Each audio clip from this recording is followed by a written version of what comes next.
नमस्कार, मैं अर्चना Tripathi Shukla Hindi notes classes में आपका स्वागत करती हूँ।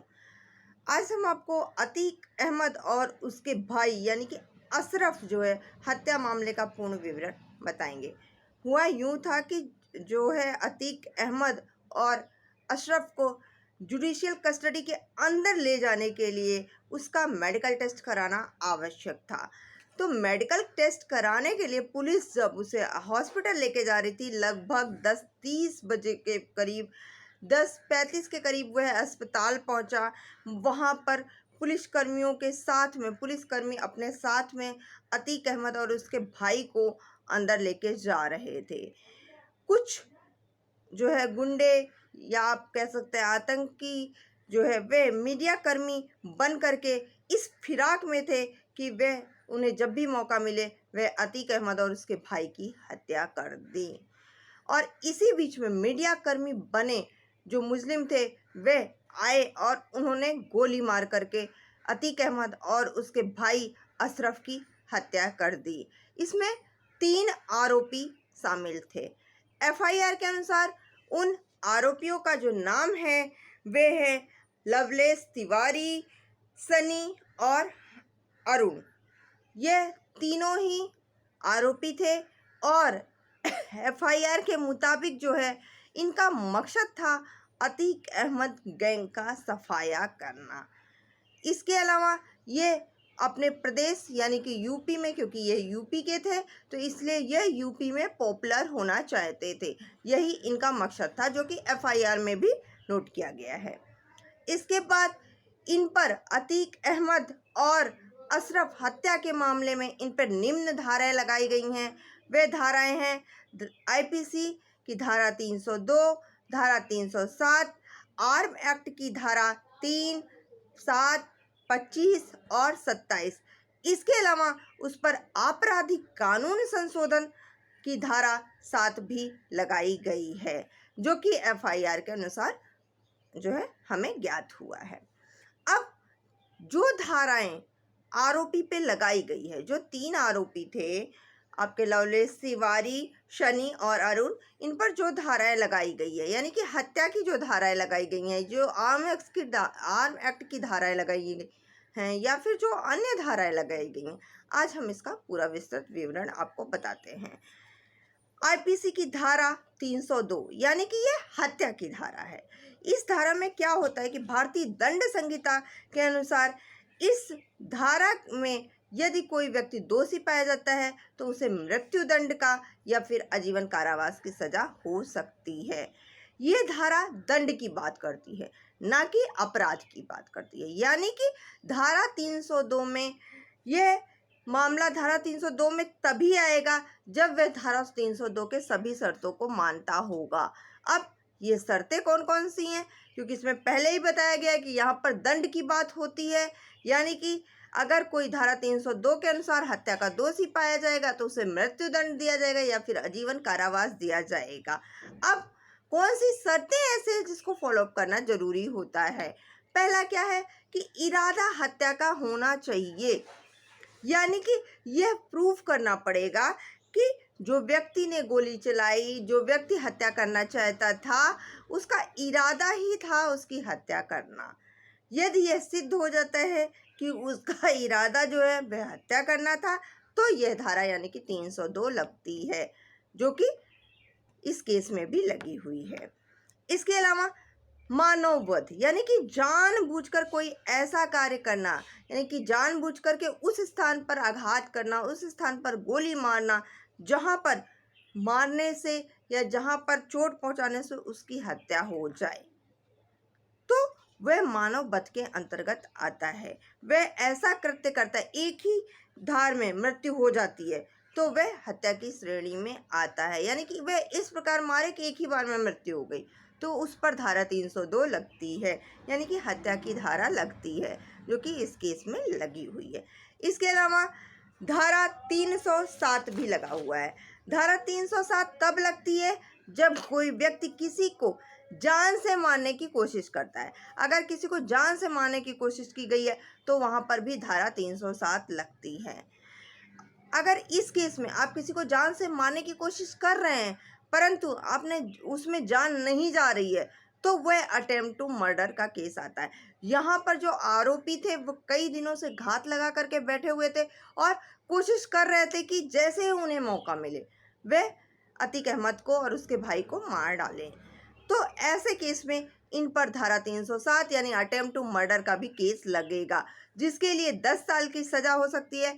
जो गंभीर रूप से घायल होगा तो 10 साल, और इसको बढ़ा करके अगर हत्या हो गई है तो उम्र कैद की सज़ा हो सकती है। इस केस में हत्या हो चुकी है और इसके साथ ही साथ इसमें जो दंड के रूप में जुर्माना भी लगाया जा सकता है। ये तो हो गई आपकी हत्या की धारा, यानी कि आईपीसी की धारा 302 और 307। इसके अलावा इसमें आर्म एक्ट की धारा भी लगी है। आर्म एक्ट की धारा 325, 725, 25, 27 लगी हुई है। अब आइए देख लेते हैं कि आर्म्स एक्ट की धारा 3 क्या कहती है। आर्म्स एक्ट की धारा 3 कहती है कि बिना लाइसेंस के अगर आप हथियार रखते हैं तो यह कानूनन अपराध है। यह एक प्रकार से क्रिमिनल एक्ट है। कोई असलहा है, कोई गोला है, बारूद है, फायर है, कोई भी अपने पास इस टाइप की चीज़ें रखती हैं जो कि वर्जित है, जो कि सरकार के द्वारा बैन है, तो उस केस में आप मुस्लिम करार दिए जा सकते हैं। ये इस टाइप की चीज़ें रखना आपका वह क्रिमिनल एक्ट के अंतर्गत आता है। ये आपका आर्म एक्ट धारा 3 कहती है।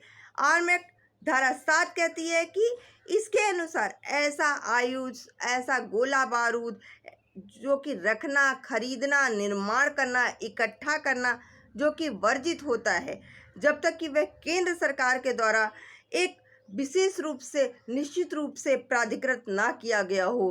तो अगर ऐसा कोई भी सामान अगर कोई व्यक्ति रखता है तो उसको 3 साल तक की सज़ा हो सकती है, जो कि बढ़ा करके 7 साल की जा सकती है। यह धारा भी इस पे लगी हुई है क्योंकि उन लोगों के पास बिना लाइसेंस के रिवॉल्वर प्राप्त हुई है, बंदूक प्राप्त हुई है, जो कि काफ़ी महंगी थी और जो कि लाइसेंस प्राप्त नहीं थी। इसके अलावा इस पर धारा 25 भी लगाई गई है। धारा 25 आर्म एक्ट की धारा 25 तब लगती है यदि आपके पास में नाजायज़ चाकू बरामद हो, नाजायज़ बंदूक बरामद हो, नाजायज़ तलवार बरामद हो, असलहा पाया जाए, तो फिर उस केस में धारा 25 लगती है। यहाँ पर भी उसके पास बिना लाइसेंस की बंदूक प्राप्त हुई है तो इस पर आर्म एक्ट धारा 25 भी लगी हुई है। इसके अलावा धारा 27 आर्म एक्ट धारा 27 भी इसमें लगी हुई है। आर्म एक्ट धारा 27 लगी हुई है आयुध आदि के प्रयोग के लिए। ये कहती है कि जो धारा 5 का उल्लंघन करता है, यानी कि कोई आयुध रखता है, गोला रखता है, बारूद रखता है या फिर उसका उपयोग करता है, तो वह इस केस में आता है, यानी कि धारा 27 के अंतर्गत उसको दंडित किया जाता है। इसमें 3 वर्ष तक के से लेकर के 7 वर्ष तक की दंडनीय सज़ा हो सकती है और जुर्माना भी हो सकता है। इसके अलावा उस पर आपराधिक कानून संशोधन धारा 7 भी लगी हुई है। आपराधिक कानून संशोधन धारा 7 तब लगती है जब कोई भी व्यक्ति बिना किसी कारण के किसी को कार्य करने से या फिर ना करने से रोक रहा हो, या फिर किसी की संपत्ति के स्वामित्व या फिर उसके उपयोग में कोई बाधा डाला हो। यहाँ पर वह तीनों आरोपी आए और क्योंकि वह एरिया काफ़ी भीड़ भाड़ वाला था, वहाँ सब लोग अपना कार्य कर रहे थे, लेकिन वो लोग आए और उन्होंने अपना असलहा घुमाया, उन्होंने अपनी बंदूक घुमाई, लोगों को डराया, लोगों को कार्य करने से रोका और कई पुलिस वालों के बीच में वह पुलिस वालों ने घेरा बना के रखा था, उसको तोड़ते हुए मीडियाकर्मी बन कर के आए और उन्होंने अतीक अहमद और उसके भाई पर गोली चला दी। ठीक है, तो इस केस में वह जो है हमारा गर्दी करते हुए आए, वह हमारा गर्दी किया, उन्होंने लोगों को डराया, धमकाया और इस तरीके से कई लोग प्रभावित हुए। तो आपराधिक कानून संशोधन की धारा 7 भी लगी हुई है।